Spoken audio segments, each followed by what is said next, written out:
The year is 1998.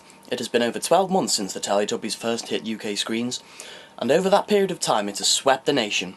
Toys, videos and all manner of merchandise have become mainstays in every home worldwide. But all was not as it seems.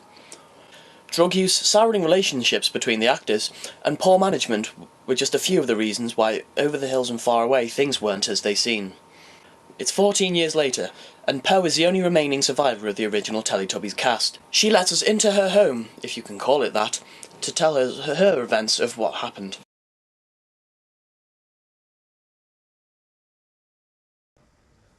Well, growing up as a little girl in Glasgow, me and my ma, we were walking through like the town centre one day, and we got approached by this man who was like, we need a little girl, a really pretty little girl who's got quite a specific look. And he was like, I think you've got that look. Which made me feel pretty fucking special at the time. Because, you know, looking like this, it's not easy. Well, yeah, he approached me and said, we've got 3 other people like you from different countries around the world, and we'd like to make a TV programme about you.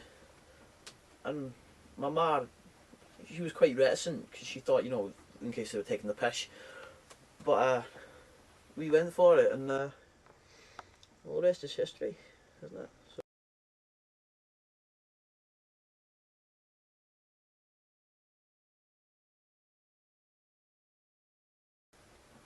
definitely Dipsy, definitely. Like, I mean, we were all pretty close. Like, we all had quite like our own fucked up little family, but there were like interrelationships within that. Like, it was me and Dipsy, and then Tinky Winky and Lala did their own thing. Tinky Winky, a lot of his life was influenced by, you know, the fact he was gay.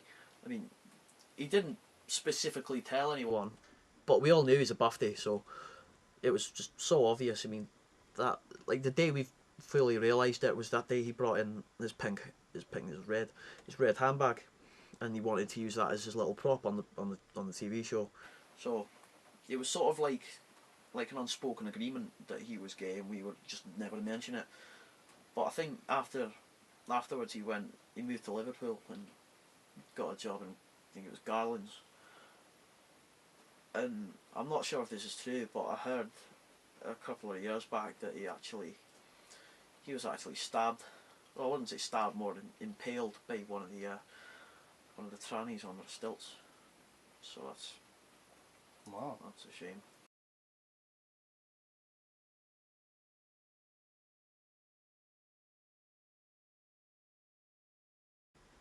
Well, the baby, he was.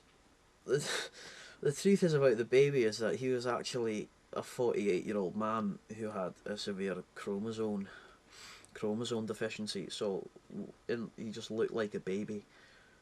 It was quite fucked up, really. The reason he was so happy all the time, because you think a bloke like that, he'd just be depressed. But the reason he was so happy all the time is that the production team, the people in makeup and that, they used to mainline heroin into his eyeballs, so he was just off his tits all the time.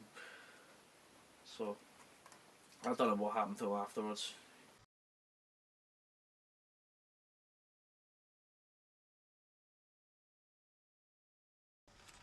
Well, for a woman of my look, it's too specific, and like the only time I ever get any steady, it's not even steady, but like a source of money is when like kids parties. But then my friendly face turns up and they just send me away because obviously I don't look the same anymore. I'm older. The production, like the management team, like they gave us agents and that, and like the way they planned it out is that we'd have like our own little, like we'd use the Teletubbies as a platform to like other ventures. Like, for example, I was promised, like they told me that there was a potential documentary like sort of thing in the works where they like put me with Ricky Gervais and Stephen Merchant and sent me to all different places abroad called like a Teletubby Abroad, but that never came off. They tried to they tried to do like a late night Teletubbies, like Teletubbies Later they called it, but one of the things involved me getting bummed by an Irish bloke with a moustache, so that I wasn't comfortable with that. Probably because I don't have an anus, or like any genitals really, so that never came off either, so I couldn't. But quite recently I managed to finagle myself a trial at Aldi that's down the road, so hopefully that'll go well.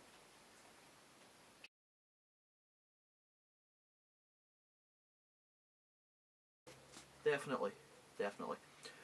Like, it's sort of like, I'd imagine being being Chinese but trying to be a Samuel L. Jackson lookalike. I think it'd be that sort of, you know.